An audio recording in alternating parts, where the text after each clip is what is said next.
అంటే నిజంగా ఆ లక్షణాలన్నీ వీళ్ళు ఉన్నాయి అనిపిస్తుంది నాకు.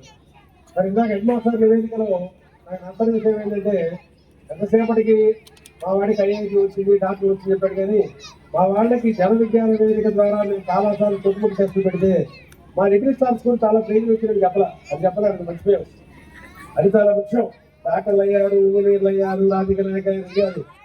మా జన విజ్ఞాన నివేదిక ద్వారా చుట్టుముట్టు టాలెంట్ టెస్ట్ పెడితే ఎప్పుడు లిటిల్ స్టార్కి ఏదో పేరు రావడం లేదు. ఎప్పుడు ఖచ్చితంగా లిటిల్ స్టార్ పేరు వచ్చినా అడిగేవాడిని. అది ముఖ్యం. అది మెకానిక్స్ విద్యా విధానం. Okay, one second beginners. Mechanics విద్యా విధానంలో ఒక పాత్ర మర్చిపోయాడు. అది కూడా నేను గుర్తు చేస్తున్నాను. నిజమైన మెకానిక్స్ విద్యా విధానం. ఎందుకంటే ఆటలు, పాటలు, ఇప్పుడు అబ్బాయి పాటల్లో బ్రహ్మాండంగా వాయిస్తున్నారంటే గిన్నీస్ బుక్ రికార్డు ఇక్కడ మా స్టూడెంట్ చెప్పారు. ఇది కాదు అంటే ఆటల్లో మా వాళ్ళు ముందున్నారని చెప్పండి, అది కాదు. అప్పుడు నెక్స్ట్ చదువులు చెప్పి అసలైన విద్యా విధానం మాదండి, మెకానిక్స్ విద్యా విధానం చెప్పాలి. అందువల్ల మీకు అది ఉంది, మీరు నిజంగా చెప్పుకోవచ్చు. నేను మీ అందరికీ 12-13 ఏళ్ళు చదివిన పిల్లలు ఉన్నారు కాబట్టి ఒక చిన్న ఇష్యూ అవుతా. రవీంద్రనాథ్ ఠాగూర్ గారు ఆ అబ్బాయికి వాళ్ళ రవీంద్రనాథ్ ఠాగూర్కి 13 ఏళ్ళ వయసు. వాళ్ళ నాన్న గమనించి రైల్లో ఒక చోటికి ఇంకో చోటికి వెళ్ళాలి. ఆయన రవీంద్రనాథ్ ఠాగూర్ గారు ఏం చేశాడు, పొట్టిగా ఉంటాడు. మీరు తెలుసో లేదు, రవీంద్రనాథ్ ఠాగూర్ పేరున్నారా? పొట్టిగా ఉంటాడు ఆయన. ఆయన రైల్లో ఎక్కి ఆయన నేను 11 ఏళ్ళు పొట్టుని అంటే 13 ఏళ్ళు అంటే నెంబర్ లేదు, 11 ఏళ్ళు చెప్పాట. చెప్పి హాఫ్ టికెట్ తీసుకున్నాట. హాఫ్ టికెట్ తీసుకొని ఇంటికి వెళ్ళిపోయాట. ఇంటికి వెళ్ళిపోయి వాళ్ళ నాన్న దగ్గర పోయి, నాన్న వాళ్ళు చాలా ఘనకార్యం చేశాను, నాకు 13 ఏళ్ళు అయినా కూడా 11 ఏళ్ళు అని చెప్పాను, హాఫ్ టికెట్ తీసుకున్నారన్నమాట. వాళ్ళ నాన్న కూర్చోబెట్టాట. అరే హాఫ్ టికెట్కి ఎంత అవుతుంది అన్నట్టు చెప్పాట. ఫుల్ టికెట్ అయితే ఎంత అవుతుంది చెప్పాట.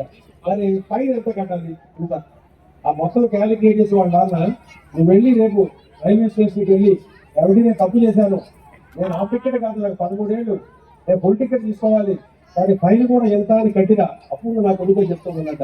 రవీంద్రనాథ్ ఠాగూర్ వరుసగా రైల్వే స్టేషన్కి వెళ్ళి ఫైన్ కట్టి పూర్తి నేను 13 ఏళ్ళు అంటే నాకు 11 ఏళ్ళు తప్పుగా చెప్పాను వాళ్ళ దగ్గర ఒప్పుకొని ఆయన అప్పటి నుంచి జీవితంలో ఎప్పుడు తప్పు చేయలేట.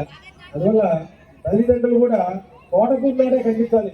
ఎవరైనా కనుక వచ్చి కనుకపోతే మనం మన తల్లిదండ్రులు బలి ఆడదాం తప్ప భలే వాడి నేను తన ఘనకారం చేసే 11 ఏళ్ళు చెప్పారా, అది ఇద్దరు ఎప్పుడు 11 ఏళ్ళు అని చెప్పు. ఇదే రేపు పొద్దున కోటకున్నాడు దండించకపోతే వాడు గడ్డితో ఎట్ట అవుతాడో అట్లానే అయ్యే అవకాశం ఉంది. పిల్లల్ని ఇప్పటి నుంచి కూడా ఎప్పుడు తప్పు చెప్పకూడదు. తప్పు చెప్పు, వాడు ఒకసారి పొరపాటున తప్పు చెప్పినా ఇది పొరపాటున ఆయన దిద్దుకో అని చెప్పాలి. అది కనుక చెబితే మన పిల్లలు మంచి పిల్లలయ్యే అవకాశం ఉంది. రెండో ఇన్సిడెంట్, టీచర్ని గౌరవిస్తున్నాము. ఎందుకు టీచర్ని గౌరవిస్తున్నారు అనేది కూడా మనం తెలుసుకోవాలి. అబ్దుల్ కలాం గారు ఆయన చదువుకునేటప్పుడు ఇలాంటి చిన్న క్లాసులో వాళ్ళ మాస్టర్ క్లాస్ చదువుతున్నట్ట, విమానాల గురించి చెప్పాట అందరికీ. ఆయన చదువుతున్నట్ట, బోర్డు మీద వేసేట విమానం ఇట్లా గుర్తుంది అట్లే గుర్తుంది. పిల్లలందరూ కూడా పిండ్రాన్ సైలెన్స్ గా విన్నారట. పిల్లల నుంచి అడిగాట, ఎవరు మీకు అర్థమైందా అని. ఆ పిల్లలకి ఎవరికి అర్థం కాలే, అందరూ కూడా మౌనంగా కూర్చున్నారు. రవీంద్రనాథ్ ఠాగూర్ గారు లేచి, మన అబ్దుల్ కలాం గారు లేచి, అక్కడ నాకు అర్థం కాలేదండి అన్నట్టు. ఇప్పుడు కనుక అర్థం కాలేదంటే అక్కడ మాట్లాడి అర్థం చేసుకుంటాడు. ఎలా నువ్వు ఎక్కడ ఆలోచిస్తున్నావు ఏంటి అర్థం అవుతుంది. కానీ వాళ్ళ మాట్లాడి అర్థం చేయలే. ఆయన మరుసటి రోజు ఒక చిన్న లేచి తీసుకెళ్ళాట పొలానికి. ఆ పొలంలో పొంగల్ని చూపించాట. జాగ్రత్తగా మీరు పొంగల్ని చూడటం అన్నట్ట. పాపం పిల్లలందరూ కూడా పొంగల్ని చూస్తున్నారట. ఆ పొంగ హఠాత్తుగా పైకి ఎగిరింది. అప్పుడు ఆ మాట్లాడి చెప్పాట, అరే పొంగల్లో ఎట్లయితే దాని ముక్కు సన్నగా ఉండి అది ఎయిర్ ప్రెషర్కి ఎట్లయితే పైకి ఎక్కుతుందో అది కదా విమానం. అప్పుడు ఆయన రవీంద్రనాథ్ ఠాగూర్ గారు మన అబ్దుల్ కలాం గారు మాస్టర్ దగ్గరకు వచ్చి, మాస్టర్ నాకు ఏరోనాటికల్ ఇంజనీరింగ్ చేయాలి ఉందండి అని చెప్పాట. Master guide చేశాట. తర్వాత ఏరోనాటికల్ ఇంజనీరింగ్ చేసి, తర్వాత ఆయన పార్కులో ఉద్యోగం చేసి, తర్వాత అణు రీసెర్చ్ కేంద్రంలో ఉద్యోగం చేసి, చాలా పెద్ద పెద్ద రాకెట్లు కనిపెట్టిన తర్వాత ఆయనకి ఒకసారి డాక్టరేట్ వచ్చింది. వస్తే ఆ రోజు వాళ్ళ మాస్టర్కి ఎప్పుడో చిన్నప్పుడు మాస్టర్ని గుర్తుపెట్టుకొని ఆ మాస్టర్కి కారు పంపించి, ఆ మాస్టర్ వచ్చి గేటు దగ్గర నిలబడి ఆ మాస్టర్ రిసీవ్ చేసుకొని రాగానే మాస్టర్ పాదాల మీద పడి, ఏమంటే మీరు చిన్నప్పుడు నాకు ఆ విషయం విమానం వెంట గుర్తుందని చెప్పడం వల్లే నాకు అది ఒక స్టిమ్యులస్ గా వచ్చి నేను ఈ పాటికి అయ్యాను అని. అందువల్ల మీ అందరూ కూడా టీచర్లు కూడా నేను గమని చెప్పాల్సిందే, మీరు చిన్న చిన్న వస్తువులు పెద్ద పెద్ద విషయాలని చెప్పాలండి. విద్యా విధానం ఎలిమెంటరీ స్కూల్లో ఎట్లా ఉండాలంటే చిన్న చిన్న పిల్లలు దానికి చిరంజీవి సార్ చెబుతాడు.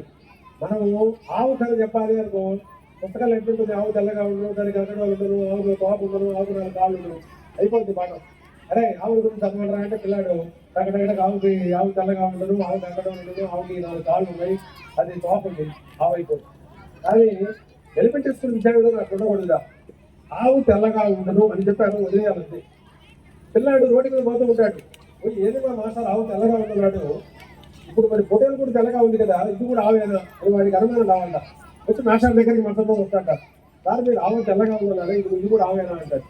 అప్పుడు మాస్టర్ అది కదా అయినా, ఆవు తెల్లగా ఉండి దానికి కొమ్ములు ఉండి గంగడలు ఉండి అప్పుడు దాన్ని ఆవు అంటారు ఆయన అంటే. ఒక్కసారి విద్యా విధానం చెప్పకుండా పిల్లాడి కనుక ఆలోచన పని కలిగించే విధానం చదివితే పిల్లాడి ఎలిమెంటరీ స్కూల్లో తప్పక వాడికి దాన్ని ఎప్పుడు మర్చిపోతారు. అసలు ఎలిమెంటరీ విధానం అందుకన్నా కష్టమైన విద్యా విధానం. ఈ విద్యా విధానంలో వాళ్ళ లిటిల్ స్కూల్ బాగా రాణిస్తూ ఉంది, పెద్ద పెద్ద పిల్లలు కనపడుతూ ఉన్నారు. ఇప్పుడు ప్రైవేట్ స్కూల్స్ కూడా బాధ ఏంటంటే ప్రతియేడు పోరాడుతూ ఉండాల్సిన వాళ్ళు, ఏ ఏడు వాళ్ళు పోరాడడం కనుక వాళ్ళు కనుక ఆ కత్తికి బయట వేశారు అంటే మనసు మనం చెప్పే పల్లె. అందువల్ల అన్నిటికన్నా కష్టమైనది ఏంటి అంటే ప్రైవేట్ స్కూల్స్. మరి కార్పొరేట్ స్కూల్స్ కూడా పల్లె. స్కూళ్ళల్లో 3 రకాలు ఉన్నాయి, కొన్ని government schools, private schools, corporate schools. ఇవి ప్రైవేట్ స్కూల్స్. ప్రైవేట్ స్కూల్స్ ఇప్పుడు కాదు, మొదటి నుంచి మన బ్రిటిష్ టైంలో ప్రైవేట్ స్కూల్స్ ఉన్నాయి. కార్పొరేట్ స్కూల్స్ మన ప్రైవేట్ స్కూల్స్ గవర్నమెంట్ స్కూల్స్ ఎలా ఏంటంటే, కార్పొరేట్ స్కూల్ ఏం చేస్తారంటే వాళ్ళు చక్కచక్క చెబుతారు, రకరకాల ఉపయోగించుకుంటారు, సమాధానం పాస్తారు. మన గవర్నమెంట్ స్కూల్స్ లో ప్రైవేట్ స్కూల్స్ లో ఏంటంటే వాళ్ళు చక్కచక్క చెప్పరు, సిలబస్ ని మార్చికే పూర్తి చేస్తారు. కానీ కార్పొరేట్ స్కూల్ డిసెంబర్కే పూర్తి చేస్తారండి. వాళ్ళు డిసెంబర్ నుంచి ఉపయోగించుకుంటూనే ఉంటారు, రకరకాల ఉపయోగించుకుంటూనే ఉంటారు. ఎవరైతే మార్కులు రావో వాటికి దాదాపు బాధ వాళ్ళ స్కూల్ నుంచి పంపిస్తారు. ఎందుకంటే వాళ్ళ ఫలితాలు 100 మంది వచ్చినాయి, మాకు 70 వచ్చినాయండి, వాళ్ళ అంతమంది పాస్ అయ్యారు, ఎందుకు పడిపోతారు? ఈ దమదమ బాధ వాళ్ళ బయటికి పంపిస్తారు కాబట్టి వాళ్ళకి ఆ ఫలితాలు వస్తాయి. కానీ ప్రైవేట్ స్కూల్స్ అట్లా ఉండవు. మనం మార్చడానికి చెప్పాల్సిందే, వాడికి అర్థమయ్యేదిగా చెప్పాల్సిందే. వాడి ఫలితాలు కూడా వాడి వీక్ అయినా కూడా మనకి వాడు తప్పుదాడు అనుకున్నోడు కూడా మనం స్కూల్ బయటకు వచ్చి చేస్తారు ఉండదు. అందువల్ల ప్రైవేట్ స్కూల్ తిరగరగండం, రోజు మీరు పోరాటం జరపాల్సిందే. అందువల్ల ఈ పోరాటంలో మీరు ఇంకా విజయాలు సాధించి రాబోయే రోజుల్లో కొన్ని మాటలు చెప్పారు. మా ఫలితాలు డాక్టర్లు అయ్యారు, ఇంజనీర్లు అయ్యారు, ఐఏఎస్ చెప్పుకోవద్దు. మా పిల్లలు స్పోర్ట్స్ లో నెంబర్ 1గా ఉన్నారు, మా పిల్లలు మ్యూజిక్ దానిలో నెంబర్ 1గా ఉన్నారు, మా పిల్లలు గాయకులుగా నెంబర్గా ఉన్నారు, మా పిల్లలు రేపు పొద్దున అన్ని రంగాల్లో రాణిస్తారని చెప్పాలి. ఇది కనుక చెప్పకపోతే రాబోయే రోజుల్లో సమాజం బాగుపడదు. సమాజం ఇప్పుడు కూడా మిడికి ఉంటుందంటే టీచర్ వల్లే. విద్యా వ్యవస్థే ఇంకా ఏదైనా సమాజానికి మిడికి పడుతూ ఉంది.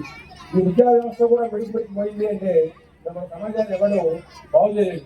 చాలా మంది అనుకుంటూ ఉంటారు, ఏముంది రాజకీయ నాయకులు ఎట్లా ఉన్నారు, ఇట్లా ఉన్నారు, ఇంజనీర్లు ఎట్లా ఉన్నారు, డాక్టర్లు ఎట్లా ఉన్నారని. ఎక్కడి నుంచి వస్తారు వాళ్ళందరూ? ఎక్కడి నుంచి రావాల్సిందే, ఫౌండేషన్ నుంచి రావాల్సిందే. అందువల్ల ఈ ఫౌండేషన్ బాగా ఉండాలి అంటే దాని ప్రైవేట్ స్కూల్స్, గవర్నమెంట్ స్కూల్స్ ఎప్పుడైతే మరణ సాగిస్తాయో అప్పుడే సమాజంలో బాగుపడుతుంది, సమాజంలో మంచి వ్యక్తులు వస్తారు. అందువల్ల ఈ సందర్భంలో లిటిల్ స్టార్ స్కూల్కి అభినందనలు తెలియజేస్తూ ముందుగా అబ్బాయిని చాలా అభినందిస్తున్నాను నేను. అబ్బాయి మ్యూజిక్ వాయించడం చాలా ఆనందంగా ఉంది. గిన్నిస్ బుక్ రికార్డ్ ఇంకా పైకి వెళ్ళిపోవాలి. చదువునే ఉంది బాగా బట్టి చేస్తే ఈ కాలంలో మన చదువు 10th క్లాస్లో 100 మంది వచ్చింది, ఎట్లా వస్తే 10th క్లాస్లో 100 మనం చూస్తే నేను ఆ ఫలితాలు చూస్తుంటే 10th క్లాస్లో ఇంగ్లీష్లో 100 ఇంగ్లీష్ మార్క్స్కే రాలేము. ఇంగ్లీష్ మార్క్స్ కనుక పేపర్ రాయమంటే 100 రావు. అంటే తెలుగులో 100, తెలుగులో 100, తెలుగు లెక్చర్ కూడా రాలేవు. విద్యా విధానం ఎట్లా ఉంది అంటే ఏమి లేదు, పేపర్ పూర్తిగా చదవమాకు. వాడి కనుక ఒక చూడు బాగుంటే వేసేసే మార్కులు ఫుల్ అయితే. అందువల్ల ఇప్పుడు పాస్ కావడం, మార్కులు తెచ్చుకోవడం, రేపు పొద్దున స్టేట్ ఫస్ట్, జిల్లా ఫస్ట్ తెచ్చుకోవడం కనుక కావాలి. సమాజానికి పనికొచ్చే పిల్లాన్ని మా స్కూల్ నుంచి తయారయ్యాడని నేను ఘనంగా చెప్పుకోవాలి. ఆ రోజుల్లో అంత ఎక్కువగా తయారు కావాలని కోరుకుంటున్నాను. Thank you.